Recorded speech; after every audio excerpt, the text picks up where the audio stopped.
সততার প্রতীকে সাইনবোর্ড লাগিয়েছিল, চুরি করে ফাঁক করে দিয়েছে। मैडम मुझको चोर बोल रहा है।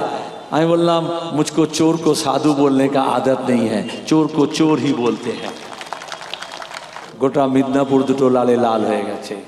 আর তৃণমূলের ঝান্ডাকে ন্যাকড়া বানিয়ে ওই শুভেন্দু এখন অমিত শাহের পেছন মুছতে গিয়েছে। ওই জন্য পার্লামেন্টে আমি বলেছিলাম, এই সব তৃণমূলের এমপিদের দেখিয়ে বলেছিলাম চিট ফান্ডের টাকা চুরি করেছিল। আর ওই যে নারদাতে যখন ঘুষের টাকা ধরা পড়েছিল, মেয়র মন্ত্রী শুভেন্দু কাকলি সব ছিল, আমরা বললাম এরা হচ্ছে চোর। সৌগত রায় বললেন मैडम मुझको चोर बोल रहा है। আমি বললাম मुझको चोर को साधु बोलने का आदत नहीं है, चोर को चोर ही बोलते हैं। সাম্প্রদায়িককে সাম্প্রদায়িক বলি, দাঙ্গাবাজকে দাঙ্গাবাজ বলি। সিএনআরসি যখন আইন নিয়ে এসেছিল, আমি নিজে তখন এমপি, পার্লামেন্টে যে কমিটি হয়েছিল যুক্ত কমিটি, 3 বছর ধরে আমরা ওই আইন পাস করতে দিইনি 2019 পর্যন্ত। তারপরে অমিত শাহ মোদী মমতা মিলে বলল বাম শূন্য করতে হবে, পার্লামেন্টকে আটকাতে হবে, কেউ যেতে পারবে না। তারপরে 2019-এর লোকসভা নির্বাচনের পরে আর্টিকেল 370 রদ করলো, কাশ্মীরে ইউসিসি নিয়ে এলো, ট্রিপল তালাক বিল নিয়ে এলো, তারপরে সিএনআরসি নিয়ে এলো, একটার পর একটা কৃষকদের মারার জন্য আইন নিয়ে এলো। কারণ ওরা বলল বাম থাকবে না, কংগ্রেস থাকবে না। কোথায় বিজেপি তৃণমূলের মিল জানেন? কংগ্রেস আরএসএস বলল कांग्रेस मुक्त भारत, बीजेपी बोलो कांग्रेस मुक्त भारत, आरएसएस बोलो कांग्रेस मुक्त भारत, और ममता बोलो कांग्रेस सीपीएम मुक्त बांग्ला। बड़ो कोम्पानी जो सब कन्ट्रैक्ट देय ना, सेई ठेकेदारी दिएछिलो, सब कन्ट्रैक्ट दिएछिलो। किन्तु एत सहजे तो लाल झंडा शेष होबे ना।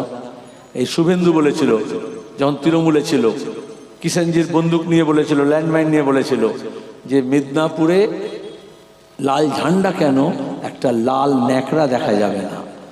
আর এখন সায়ন ব্যানার্জি তমলুকে লড়ছে তো, সিপিআই লড়ছে তো দুটো মিদনাপুরে, কাঁথিতে কংগ্রেস লড়ছে তো, গোটা মিদনাপুর দুটো লালে লাল হয়ে গেছে। আর তৃণমূলের ঝান্ডাকে ন্যাকড়া বানিয়ে ওই শুভেন্দু এখন অমিত শাহের পেছন মুছতে গিয়েছে। ওই জন্য বেশি বড় বড় কথা বলতে হয় না। ওই জন্য দেখবেন আগে তৃণমূলের ঝান্ডায় মমতার মুখ লাগানো থাকতো, এখন আর লাগানো থাকে না। কারণ কখন কে তৃণমূল ওই ঝান্ডা নিয়ে আর বিজেপির পা মুছতে চলে যাবে, ওই জন্য মমতা বলেছেন ভাই আমার মুখটা লাগাস না। সততার প্রতীকে সাইনবোর্ড লাগিয়েছিল, চুরি করে ফাঁক করে দিয়েছে। আর এই যে শুনলেন মূল্যবৃদ্ধি, ওষুধের দাম বেড়েছে, খাবারের দাম বেড়েছে, কেরোসিন তেল 2011 সালে যখন বামফ্রন্ট সরকার যাচ্ছে ক টাকা লিটার ছিল, এখন ক টাকা লিটার। খাবার দাবার যখন 2014 সালে মনমোহন সিং এর সরকার ছিল, পেট্রোল ডিজেল কত টাকা লিটার ছিল, এখন কত টাকা লিটার।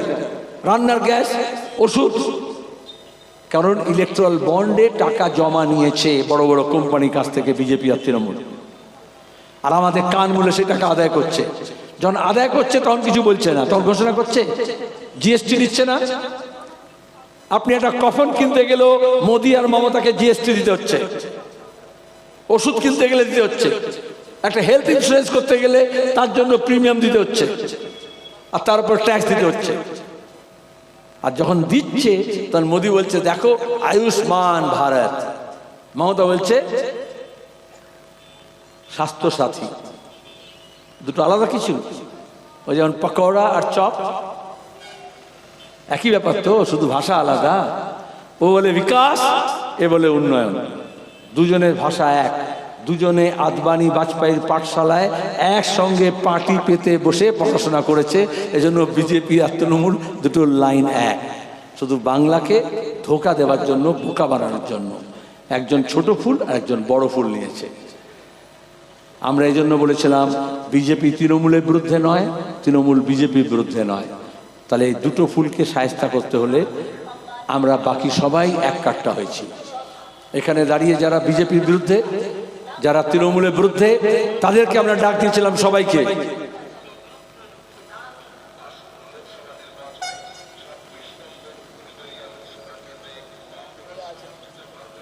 মাইকটা আছে শুনে নি, এটা আমি কথা বলছি আবার যেটা বলছিলাম। তাহলে এজন্য আমাদের দুটো ফুলকেই শায়েস্তা করতে হবে। এখন অনেকে বলবে আচ্ছা, বাম আর কংগ্রেস একসঙ্গে কেন? সেলিম ভাই, আপনি তো লাল ঝান্ডার লোক, কেন আজহার মল্লিকের জন্য হাত মার্কায় ভোট চাইতে এসছেন? কেন আদিরবাবু বলেছেন জান কবুল লড়াই করে দিয়ে মোহাম্মদ সেলিমকে জেতাতে হবে? প্রশ্ন আছে তো। বিজেপি আর তৃণমূল এই প্রশ্ন করছে, মোদিও বলছে, মমতাও বলছে, কারণ ওরা ভয় পেয়েছে। আচ্ছা, কাস্তে যখন নিয়ে আমরা ধান কাটতে যাই, ওটা হাতে লাগে তো, হাত ছাড়া কি কাস্তে কাজ হবে? হাতুড়ি দিয়ে যখন মেরামতি করি আর ইট ভাঙি আর পাথর ভাঙি, হাতে লাগবে তো। তো হাতে যখন কাস্তে আর হাতুড়ি হয়েছে, তখন ওদের খুব চিন্তা হয়ে গিয়েছে।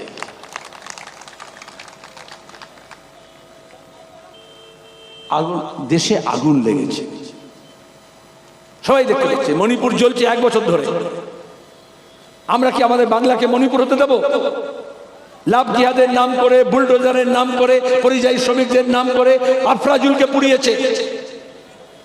যেখানে বাংলাভাষী মানুষ আছে বলছে রোহিঙ্গিয়া বাংলাদেশি, তাহলে সেখানে দাঁড়িয়ে তার বিরুদ্ধে লড়তে হবে।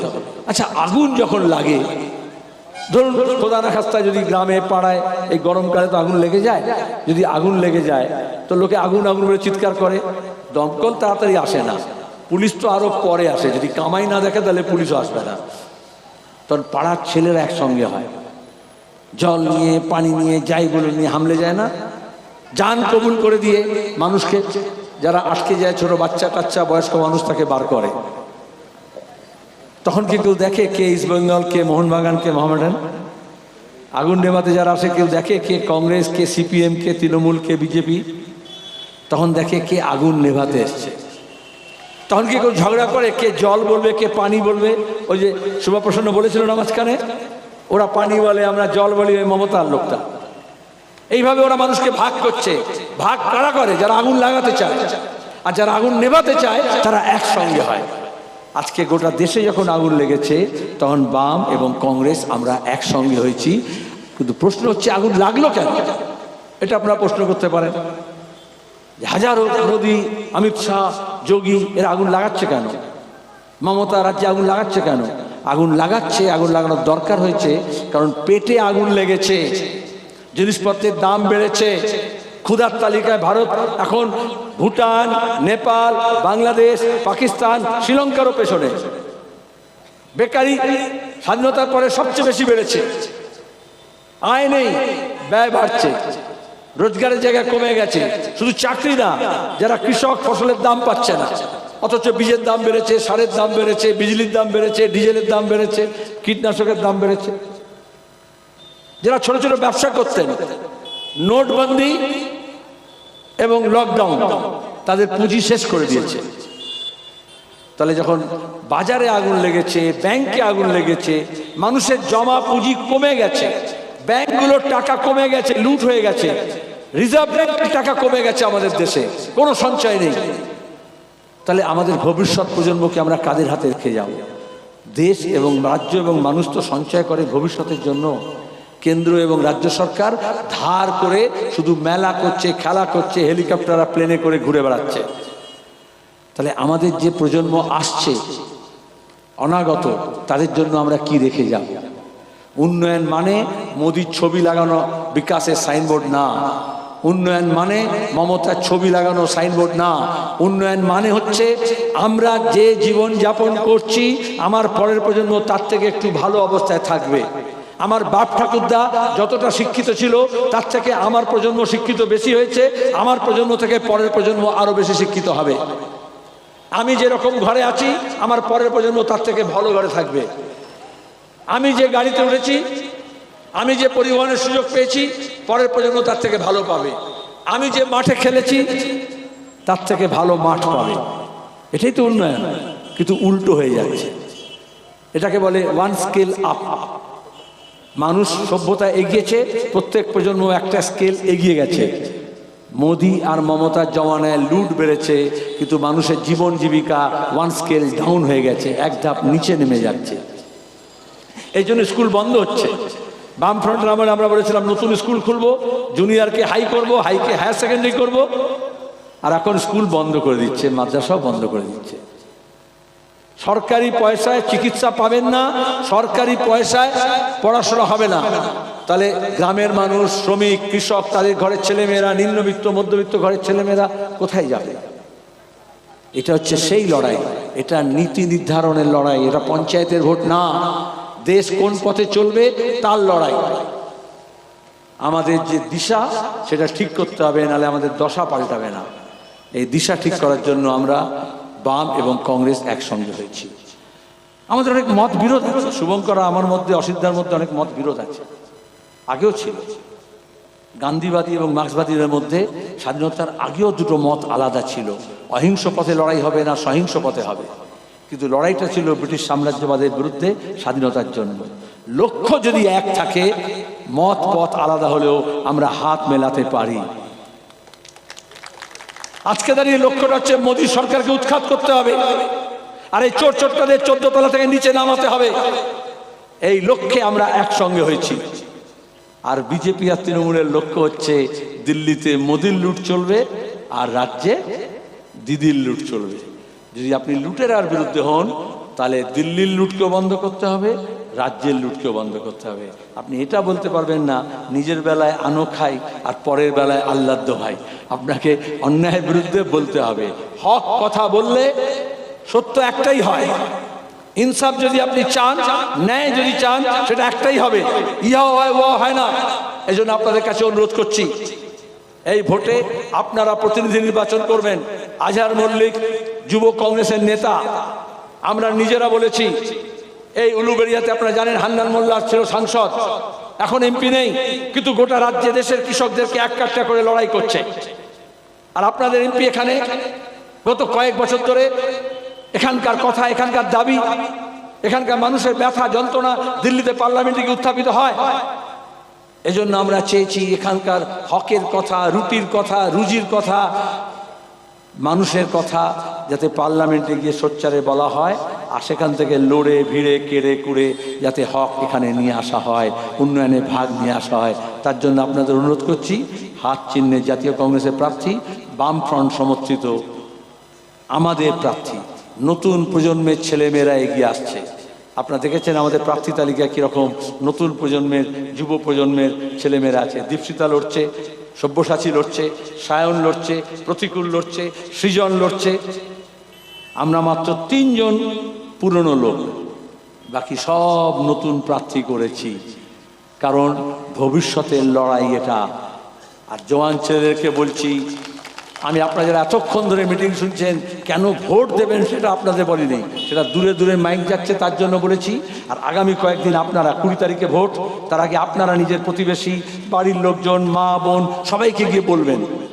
একজন টোটো চালক সে প্যাসেঞ্জারদের বলবে, বাজারে একজন হাটে ক্রেতা বিক্রেতাকে বলবে, বিক্রেতা ক্রেতাকে বলবে, দোকানদার পাশাপাশি লোকজনকে বলবে। কারণ টেলিভিশন রেডিওতে অন্য কথা বলছে, ইলেকট্রাল বন্ডের টাকা বলছে, মানুষের কথা বলছে না। মানুষের কথা, আপনার মনের কথা আপনার মুখ দিয়ে যখন আরেকজনের কানে প্রবেশ করবে, সেটা তার হৃদয়ে ঢুকবে, সেটা অনেক বেশি শক্তিশালী হবে। আর ভোটটা করাতে হবে। আজকেও দাঁড়িয়ে এসএম সাদি হোক, আর অধীর চৌধুরী হোক, আর জাহানারা খান হোক, আর মিল্টন রশিদ হোক, মাঠে নেমে ভোট করছে। কোনো পুলিশকে বুথের মধ্যে ঢুকতে দেওয়া হবে না। এমন একটা চোর পুলিশ মন্ত্রী হয়েছে যে গোটা পুলিশগুলো বদনাম হয়ে গিয়েছে। কেন্দ্রীয় বাহিনী থাকবে সব বুথে, আর পাড়াতে আটকাচ্ছে, ভয় দেখাচ্ছে, সেখানে আমাদের বাহিনী থাকবে। জওয়ান ছেলেদেরকে বলছি, মুর্শিদাবাদে দেখেছেন তো, হ্যাঁ, আকাশের দিকে থাকবেন। এখন হচ্ছে চাঁদ, এটা অর্ধচন্দ্র, অর্ধচন্দ্র দেখেছেন তো, এটা কাস্তের মতো হয়। যদি কেউ হাত বাড়ায় বন্ধুত্ব করবেন, যদি কেউ মোসাফা করতে আসে তাকে গলাগুলি কলাকুলি করবেন, আর যদি কেউ গুন্ডামি মস্তানি করতে আসে তাহলে তার গর্দানে হাত দিয়ে বুথ থেকে ভূত তাড়াতে হবে। হবে তো? হবে লড়াই, একসাথে হবে। ধন্যবাদ। ইনকলাব।